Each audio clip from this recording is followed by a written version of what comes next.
कविता अलिकति प्रेमिल पनि छ। कविताको शीर्षक छ बदलिएको समय। नयनहरू जुत्दैमा सबै अर्थ खुल्दैनन् प्रिय, नयनहरू जुत्दैमा सबै अर्थ खुल्दैनन् प्रिय। यो त महत्त्वाकांक्षाको समय हो, हामी आम्ने सामने रहनुपर्छ, लवजहरूले परेड खेल्नुपर्छ। तिमी ढुङ्गामा लेखिएको नाम अमर हुन्छ भन्छौ, तिमी ढुङ्गामा लेखिएको नाम अमर हुन्छ भन्छौ। यो बालुवाको युग हो प्रिय, यो बालुवाको युग हो प्रिय।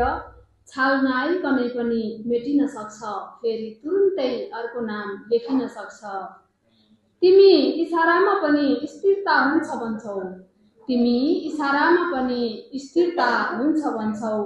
यो अमिलाको साम्राज्य हो प्रिय, यो अमिलाको साम्राज्य हो प्रिय। इसाराको त के कुरा, मान्छेकै स्वरूप छिनछिनमा बदलिन सक्छ। मौनताभित्र साँचिएका असंख्य भावनाहरूको क्रमशः मिति सकिँदै जान्छ। अब तिमीले बुझ्नुपर्छ, अब तिमीले बुझ्नुपर्छ, यो कोलाहलको दुनिया हो प्रिय, यहाँ बोल्नेहरूको मात्र बजार चल्छ। सपनाहरूको संसार सुन्दर देखिन्छ, सपनाहरूको संसार सुन्दर देखिन्छ। तिमी त्यसमै रमाउन खोज्छौ, जिद्दी सपनाहरू निन्द्रामा मात्र सुरक्षित रहन्छन्, बिउजिएपछि ढुङ्गा जस्तै गरुङ्गा बन्छन्। वास्तविकताको संसार कहाली लाग्दो छ प्रिय, वास्तविकताको संसार कहाली लाग्दो छ प्रिय। अब तिमीलाई थाहा हुनुपर्छ, कुन संसारमा कति आँखा खोल्नुपर्छ। तिमी सिधा र निस्वार्थ प्रेममा विश्वास गर्छौ, तिमी सिधा र निस्वार्थ प्रेममा विश्वास गर्छौ।